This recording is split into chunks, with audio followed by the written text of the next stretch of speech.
Gore from Festival Pass here in New York City for the TRIBECA Film Festival. On a tour bus. Nothing says New York like a cab ride, and here I am. This is your job, yeah? If you could call it that, yeah. You ever pick up any celebrities? Sure. Yeah, I drove Harrison Ford. He gave me a $1,000 check. He forgot his bag. J-Lo? Yes. You picked up J-Lo? Susan Sarandon. Smoking J-Lo was in this cab. Madonna, Al Pacino. What was he like? He was a cool dude. What's the best tip you ever got? $100. From who? Sylvester. Sylvester Stallone? Yep, if it's very bad. Can I say it? 15 or 20 bucks. $60. It was two lesbians. Those were two happy lesbians. I like him a lot. Do you know who I am? You don't have no clue who I am? Not really. No. Friends of the Puff Daddy. You do look familiar, but I might be able to put a name once. Keep going, come on. I don't know who you are. Wait, Do you know who I am? But you look like Kiefer Sutherland. I'm Chris Gore, and I'm definitely not a celebrity. That's a fact. You are a funny guy. TRIBECA Film Festival. New York, New York. TRIBECA. In downtown New York City. Get us to the TRIBECA Film Festival and step on it. Okay, okay.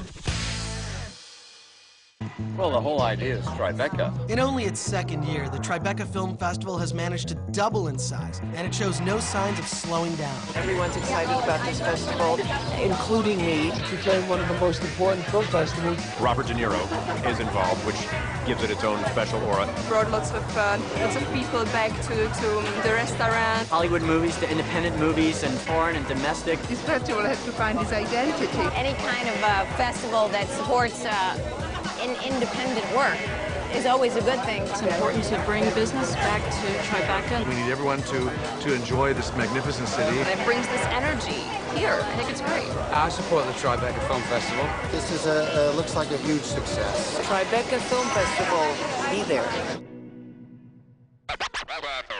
The thousands of film fans who attended this year's TRIBECA Film Festival had more than 250 movies to choose from. I've narrowed down that number to 6 essential films worth checking out. I call them Chris's Picks. I enjoy it more than going to a party. I enjoy it more than any other art form. You know, it's better than sex. It's better than love. It's beyond obsession. You know, I don't know what it is. There's no word for it, so you could call it cinephilia. Cinemania. It's a feature documentary about 5 of New York's most manic, obsessive film buffs. What makes them subjects enough for a feature-length documentary? They're so marginalized. You know, and here we are as filmmakers obsessively chasing our dreams and our stories and devoting our lives to making films. These guys are the extreme opposite of that, consuming it with this bizarre passion. I don't go to weddings, you know, I don't go to funerals, you know, I don't visit people in the hospital, you know, if I have a screening to go to. What are some of the films? I don't know the titles. Rot, July, The Road. Killer. He's beating you. He's beating you. We're gonna crown a movie geek right here, the three of you. I moved here the day before the Fassbinder retrospective started, and it was for that reason. There's a general problem with audiences. A lot of audiences are bad, and the reason is entertainment, Hollywood entertainment culture, which goes to such an extreme that you wonder why people don't masturbate during films, because they do everything else. I do that. Harvey's great. Somehow Harvey knows the exact running time of every film. What's the worst that could happen? 98 minutes. Moulin Rouge? 208. Atlantis. It was 95 minutes. Pink Flamingos. Pink Flamingos, that's the one. What's that? The new version? Oh, see, now he's... How long is it?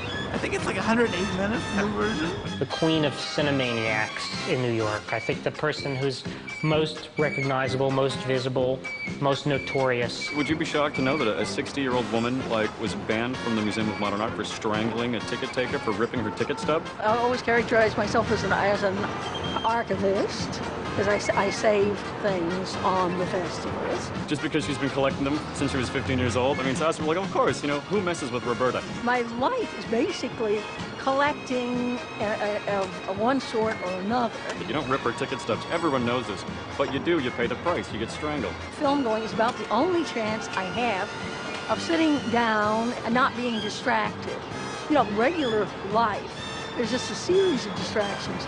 Film is a substitute for life. Film is a form of living.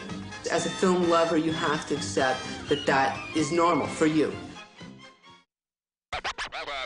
You know, in my career, I've interviewed some of the greats. Redford, Hoffman, Shore. So I decided to make it my mission to track down the Tribeca Film Festival's founding father, Mr. Robert De Niro himself. But to do that, I was going to have to start at the very bottom. Hi, can I help you? Yeah, how do I get an interview with Robert De Niro? Well, I think he works at a deli just down the street there. Get him on his lunch break because he does dishes. Okay, so this might be slightly harder than I'd expected. But to quote Bobby D himself, here is a man who would not take it anymore. Here is a man who stood up. Well, here's a man who's gonna get his interview. Choice is for Americans. We don't have choice. Tell me how you met him. In Los Angeles, downtown, Oriental massage. Paris is a doomed love story about a young detective who shoots his partner accidentally and a beautiful, mysterious woman who's on the run. You not understand. Leon was my friend. Wrapped in this noir film is actually a serious social issue dealing with sex slaves in America. Were you aware of that? That's why I'm doing this role, part of the reason, because I think that can bring a lot of people's attention and to see from different perspectives. Well, I just want to thank you for casting Bai Ling, because I got to tell you something, she's really easy on the eyes. You know what I'm talking about, right? Well, they both are. He taught me everything that I know about being a cop. So what, you loved him? So, Chad, you play a cop in the film. Did you do any research? I actually did some ride-alongs, hung out with them, asked a lot of questions and stuff. The stuff that these guys face every day is intense, you know? Could you tell me what Ramin was like as a director? He's very calm. And every time, like, you know, we're like a tight schedule, always like get up early, people are sometimes in a bad mood. He always say, don't worry, everything's fine. Wasn't it done very run-and-gun style? It was. Yeah, literally, actually. We were running through back alleys of Las Vegas and stuff for days on end. Currently, the film has no distribution. How do you work this at the film festival, trying to get attention for your film, other than talking to me? Yes. Well, we show the film. I think that's the best thing. The New York audience are a really great audience who know about cinema, and they're very enthusiastic. That's one of the best places to show it. Excellent. Ramin, thank you so much. Thank you. Great.